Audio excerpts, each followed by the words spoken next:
Saat sedang santai, tiba-tiba Xingjao datang menemuinya. Tanpa banyak bacot, mereka berdua pun mulai bertarung.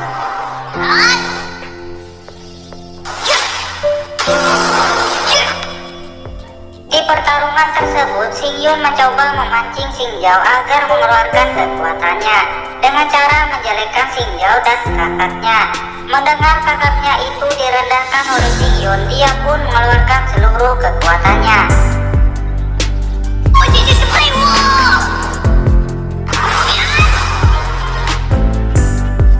Walau berhasil melukai Xingyun, tetapi dia berhasil Xingyun kalahkan dengan sekali serang. Terlihat Xingjao yang sedih karena harapannya sudah musnah saat itu. Xingyun mengatakan jika dia bisa membantu Xingjao untuk menjadi murid tetua agung, dan dia juga bisa membantu menyembuhkan penyakit yang diderita oleh kakaknya. Mendengar ucapan Xingyun, Xingjao sendiri tidak percaya karena dokter di kotanya saja tidak sanggup untuk menyembuhkan penyakit kakaknya tersebut. Xingyun mencoba meyakinkan Xingjao jika dia bisa menyembuhkan kakaknya itu.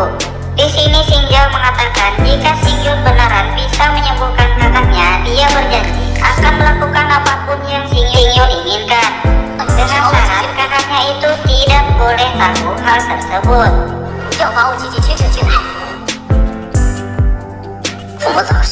Diceritakan jika Xingyun sudah mengetahui informasi tentang Xingjao dan kakaknya dari Yinza, di mana Xingjao akan melakukan apa saja jika Xingyun bisa membantu kakaknya. Xingjao mengajak Xingyun ke rumahnya. Setelah sampai, akhirnya Xingyun bertemu dengan kakaknya. Xingjao memberitahu kakaknya jika Xingyun bisa menyembuhkan penyakitnya. Namun karena wanita suka curiga, dan selain itu dia merasa semua itu akan sia-sia karena dokter saja yang ada di kota tersebut tidak mampu menyembuhkannya. Di sini Suyun bertanya kenapa Xingyun ingin membantu mereka. Karena bohong itu dosa, Xingyun berterus terang jika dia membantu karena sudah melakukan perjanjian dengan Xingjao. Mendengar hal tersebut, Suyun menolak bantuan yang Xingyun tawarkan karena dia takut Xingjao akan dimanfaatkan. Xingyun memberitahu saat itu Suyun hanya mempunyai dua pilihan saja. Pilihan pertama menikah dengan keluarga Xianming. Yang kedua, dia akan mati meninggalkan adiknya sendirian. Di sini Xingyun meyakinkannya jika tujuannya sudah tercapai maka Xingjao akan dia bebaskan. Xingjao memohon kepada kakaknya agar mau diperiksa. Kalau di kita dikasih permen dulu. Akhirnya Suyun setuju untuk diperiksa.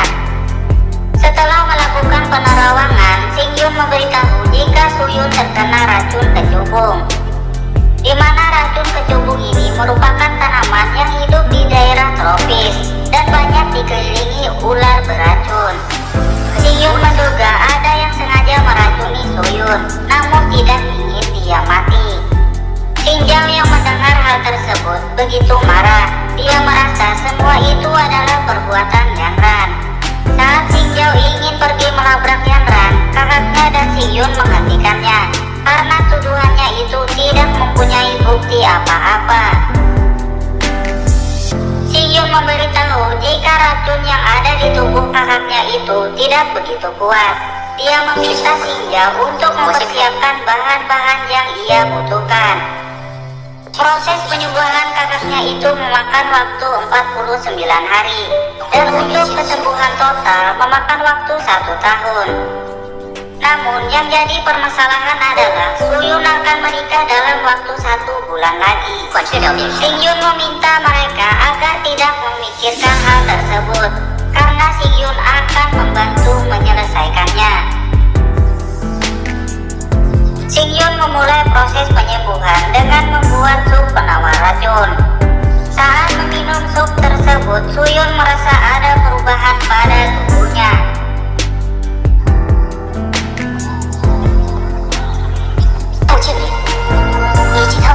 Xingyun meminta Xingjao untuk menunggu di luar karena dia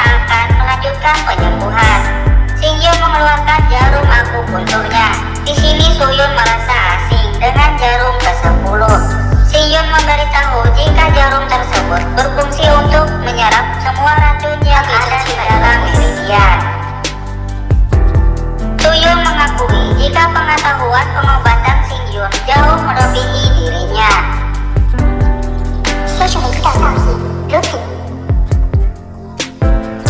Singyun memintanya untuk berbaring di tempat tidur. Namun sebelumnya Suyun bertanya jika dia sudah sembuh, apakah dia bisa menggantikan adiknya untuk melayani Singyun selamanya. Singyun kembali menjelaskan jika Suyun tak perlu melakukan hal tersebut, karena jika tujuannya tercapai dia akan membebaskan adiknya. Di sini Suyun merasa jika Singyun menolak sarannya tersebut karena menganggap dia tidak berguna. Singyun menjelaskan jika perjalanannya akan sangat berbahaya. Karena merasa Singyun mengkhawatirkannya, akhirnya Suyun baper. Dia meminta Singyun membaringkannya. Singyun pun memulai proses tusuk-tusuk jarumnya. Entah sakit atau apa, desahan Suyun terdengar sampai luar. Hal tersebut membuat Singjao sangat khawatir dengan kakaknya. Di sisi lain, Suyun terus saja mendesak, yang membuat Singyun sedikit kesal. Karena jika dia terus seperti itu, bakal ada yang ngajak.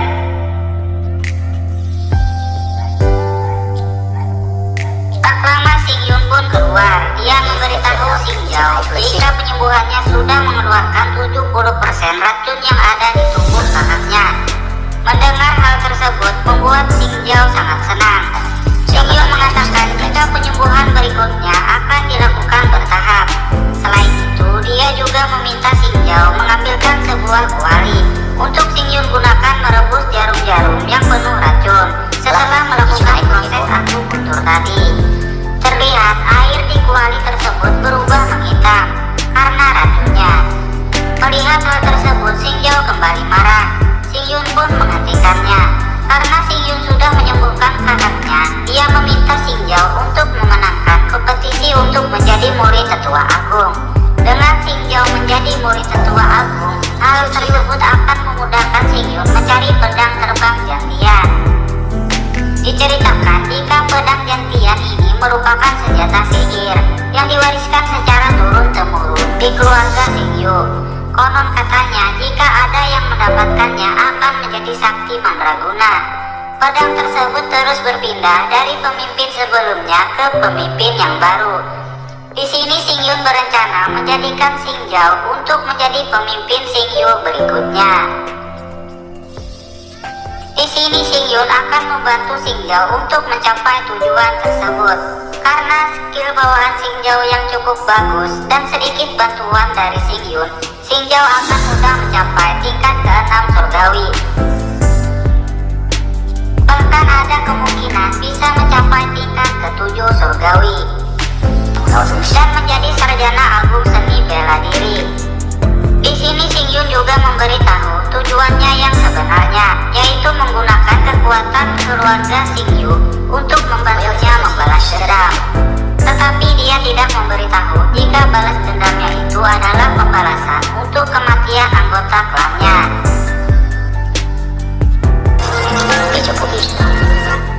Karena Singjao sudah berjanji untuk membantu Singyun, walau kebencian atau apa yang menjadi alasan Singyun untuk balas dendam tersebut, Singjao mulai saat itu bersumpah menjadi pedang Singyun untuk selamanya.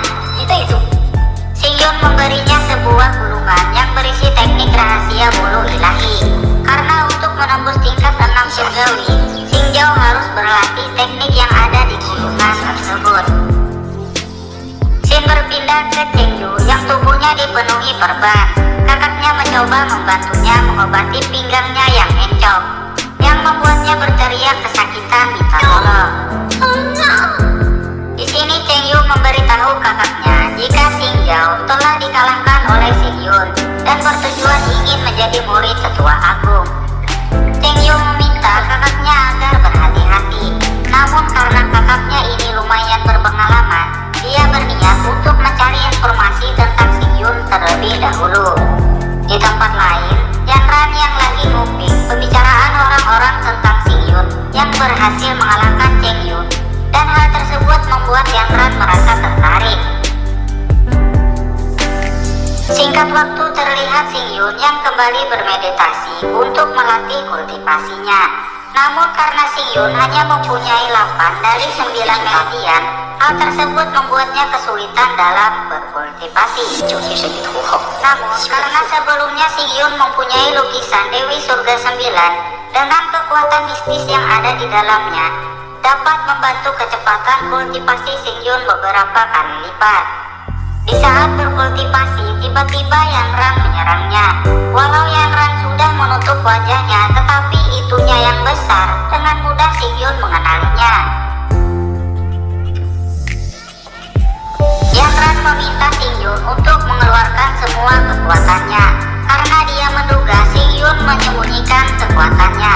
Dan saat itu, level kekuatan Xingyun berada di tahap 4 surgawi atau lebih. Xingyun tidak menyangka Yanran bisa mengetahui rahasianya. Hebat juga dia rupanya. Xingyun menduga Yanran ini sudah berlatih teknik pedang terbang jantian. Apalagi dia merupakan murid dari Tetua Agung. Saat Yanran begitu cincau kepo dengan kekuatan Xingyun, tiba-tiba saja dia merasa pusing dan melemah. Dia berusaha menyerang Xingyun, namun malah menyerahkan semangkanya begitu saja. Hal itu menjadi kesempatan Xingyun untuk menggodanya, karena malam-malam masuk ke kosan laki-laki. Yanran penasaran kenapa dia bisa abok seperti itu. Xingyun memberitahunya tentang kebiasaannya menggunakan dupa aseng sebelum tidur. Dupa aseng ini mempunyai efek penenang seperti obat tidur. Karena Xingyun sudah terbiasa, dia tidak abok.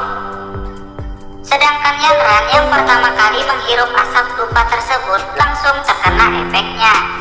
Xingyun kembali menggoda Yanran dengan meraba hidungnya. Yanran menduga Xingyun akan menciumnya. Terlihat dia sudah memejamkan matanya untuk menikmati sensasinya. Karena yang Xingyun cari tidak ada pada Yanran, dia memberikan pil penawar abok.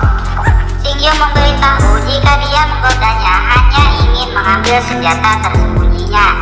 Xingyun juga memberitahu jika tidak baik malam-malam perempuan masuk ke kosan laki-laki. Apa kata orang kampung nantinya? Mana kosannya udah bayar 5 bulan ke depan. Jika diusir auto rugi, ujar Xingyun. Di sini Yanran sangat kesal karena Xingyun yang berani membawakannya. Namun Xingyun memberitahunya jika hal tersebut adalah kesalahannya. Kenapa dia datang ke kosan laki-laki? Mendengar ucapan Xingyun membuat Yanran semakin kesal dan pergi dari sana. Singkat waktu terlihat Yanran yang sudah berada di rumahnya. Dia teringat kejadian di kosan Xingyun sebelumnya yang membuat dia baper dan bucin-bucin gimana gitu. Saat energi bucin memenuhi hati Yanran, tiba-tiba ayahnya memanggilnya. Si Abah bertanya, kemana aja tadi gak ada di kamar, ujar Abah. Yanran beralasan jika dia pergi keluar untuk berkultivasi. Untung saja si Abah tidak curiga. Dia hanya khawatir jika Yanran berkultivasi malam hari ditakutkan akan masuk angin. Singkat waktu, siang pun tiba. Terlihat perkembangan Xinjiao yang begitu cepat berkat gulungan yang Xingyun berikan. Tak lama Suyun pun datang menemui mereka berdua. Menyadari kedatangan Suyun, Xingyun pun mendekatinya. Suyun ingin memberikan Xingyun sup buatannya, namun Xingyun mengatakan jika sup itu lebih baik diberikan ke Xinjiao untuk membantu memulihkan tenaganya setelah latihan. Xingyun kembali melanjutkan kultivasinya. Singkat waktu, malam pun tiba lagi. Yanran kembali apel ke kosan Xingyun. Menyadari hal tersebut, Xingyun mengeluarkan serangga cacing pemakan tulang. Yanran yang tergigit